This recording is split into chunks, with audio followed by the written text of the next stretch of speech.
नमस्कार, न्यूज की पाठशाला के वीकेंड वाली एक्स्ट्रा क्लास में आपका स्वागत है। मैं हूं सुशांत सिन्हा।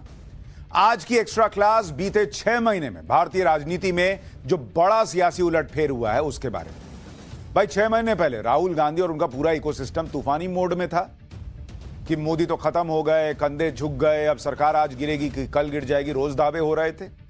लेकिन नरेंद्र मोदी ने 6 महीने में ऐसा घुमाकर हेलीकॉप्टर शॉट मारा कि इंडी गठबंधन का हर नैरेटिव बाउंड्री के बाहर जाकर गिरा है। और इसलिए आज समझना बहुत जरूरी है कि आखिर कैसे 6 महीने में नरेंद्र मोदी ने हरियाणा और महाराष्ट्र वाला खेला किया। ब्रांड मोदी 6 महीने में डबल पावरफुल कैसे हो गया और क्यों ऐसी हालत बन गई है कि राहुल गांधी को उनका ही इंडी गठबंधन सटाने को तैयार नहीं है। बॉस,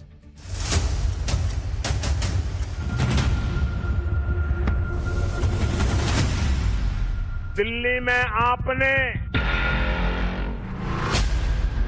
नरेंद्र को फिर से बिठा दिया।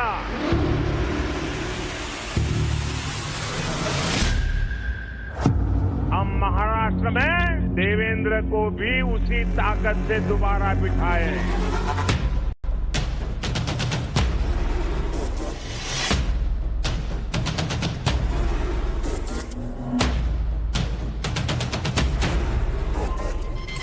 दिल्ली में नरेंद्र और मुंबई में देवेंद्र।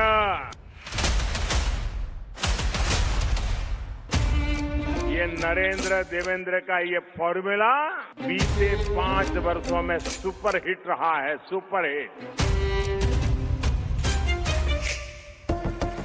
6 महीने यानी करीब करीब 180 दिन और देश के भीतर विपक्ष की राजनीति 360 डिग्री घूमकर वहीं अटक गई जहां से वो चली थी।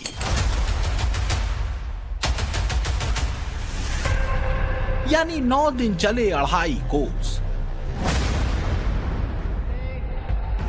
मी देवेंद्र सरिता गंगाधरराव फडणवीस ईश्वर साक्ष शपथ घेतो की कायद्याद्वारे स्थापित झाले आहे। मी खरी श्रद्धा व निष्ठा बाळगीन। मी भारताची सार्वभौमता व एकात्मता उन्नत राखीन। तो दूसरी तरफ महाराष्ट्र में महायुति यानी एनडीए की सरकार बनी। मोदी के गवर्नेंस ब्रांड पर मुहर लगी। तो क्या 24 में 74 पैतरे करके बने इंडी गठबंधन की बची खुची साख भी चली गई?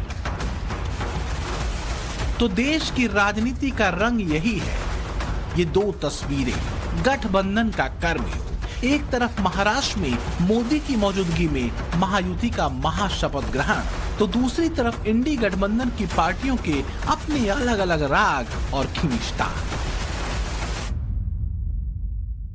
नहीं, वो हम लोग को जानकारी नहीं थी, हमें नहीं बताया गया था ना। ये सच है, संसद में उनका कुछ और प्राथमिकता थी कांग्रेस की। लगातार समाजवादी लोग अकेले संबल के मुद्दे पर लड़ रहे थे। अभी सब बिखर जाएंगे, देखिएगा ना, बारी बारी सबको भाजपा में आना है। तो क्या बिखर जाना ही इंडी गठबंधन की नियति बन जाएगा और एक के बाद दूसरी विजय बन जाएगी मोदी के नेतृत्व वाले एनडीए की स्थिर पहचान?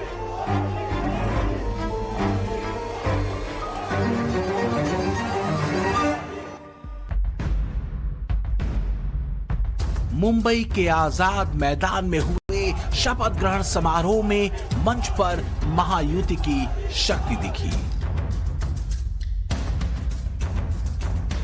तो सामने खड़ा था महायुति को महाशक्ति देने वाला अथाह जनसमूह, जिसने मोदी के संकल्प और महायुति के सेवा प्रण को विजय परिणाम में बदल दिया।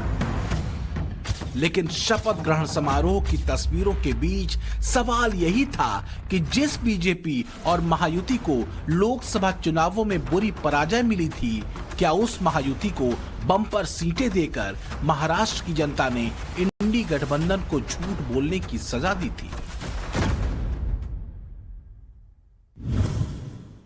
महाराष्ट्र में जब देवेंद्र फडणवीस शपथ ले रहे थे तो वहां मंच पर नरेंद्र मोदी का दमकता चेहरा देखकर सबको एक बार के लिए तो 4 जून को नरेंद्र मोदी का जो चेहरा था वो याद आ गया। बॉस, कैसे उस दिन नरेंद्र मोदी के चेहरे के भाव देखकर लग रहा था कि उनको नतीजों ने अंदर तक छलनी कर दिया हो जैसे।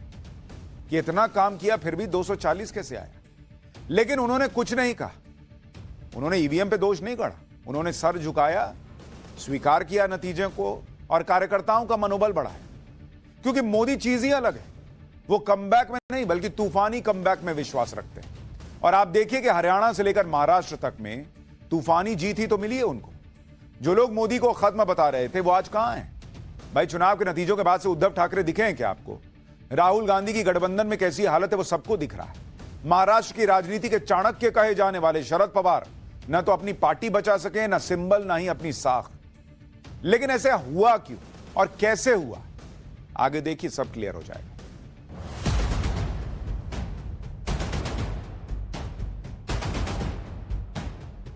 मुंबई के आजाद मैदान में महाराष्ट्र की महायुति यानी एनडीए का करीब करीब पूरा कुनबा ही दिखा। मंच पर एनडीए के साथियों में बिहार के मुख्यमंत्री नीतीश कुमार थे, आंध्र प्रदेश के सीएम चंद्रबाबू नायडू थे, तो बीजेपी के मुख्यमंत्रियों में यूपी के सीएम योगी आदित्यनाथ से लेकर तमाम प्रदेशों के मुख्यमंत्री।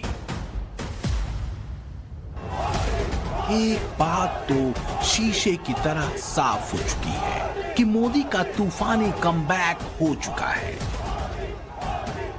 सिर्फ बीजेपी ही मजबूत नहीं हुई है बल्कि मोदी के नेतृत्व वाली बीजेपी ने ऐलान कर दिया है कि जो भी उसके साथ गठबंधन में है सियासी तौर पर फायदा उसका भी होना तय है।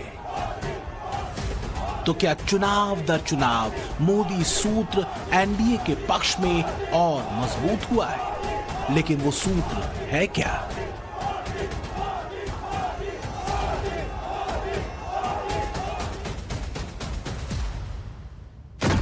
लेकिन आज यही कांग्रेस और कांग्रेस का एक परिवार खुद की सत्ता भूख को शांत करने के लिए जातिवाद का जहर फैला रहा है। बीते 10 वर्षों में मोदी एनडीए के वो ऊर्जा स्रोत बन चुके हैं जिनसे जुड़कर सफलता की गारंटी तय हो जाती है। दूसरी तरफ इंडी गठबंधन है जिसके नेता राहुल गांधी के नेतृत्व को लेकर अब गठबंधन के भीतर ही प्रश्न उठने शुरू हो चुके हैं। खासकर हरियाणा के बाद महाराष्ट्र का चुनाव हारने के बाद राहुल के नेतृत्व पर गहरे सवाल हैं। सबकी अपनी ढपली अपने राग हैं। संसद में इंडी गठबंधन के भीतर ही सपा कांग्रेस के भीतर मुद्दों की तकरार है।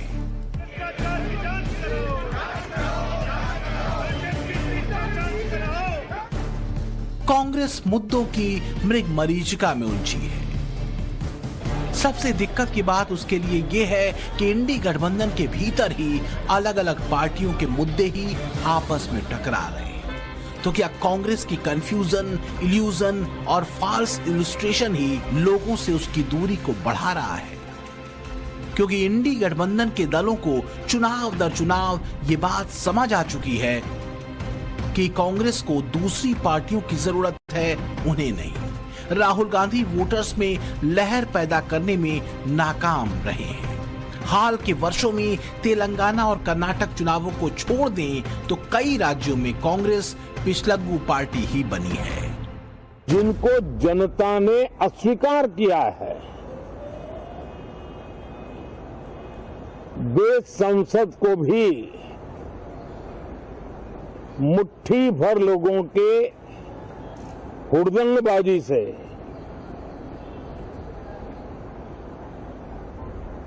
कंट्रोल करने का लगातार प्रयास कर रहे हैं। उनका अपना मकसद तो संसद की गतिविधि को रोकने से ज्यादा सफल नहीं होता है और देश की जनता उनके सारे व्यवहारों को काउंट करती है और जब समय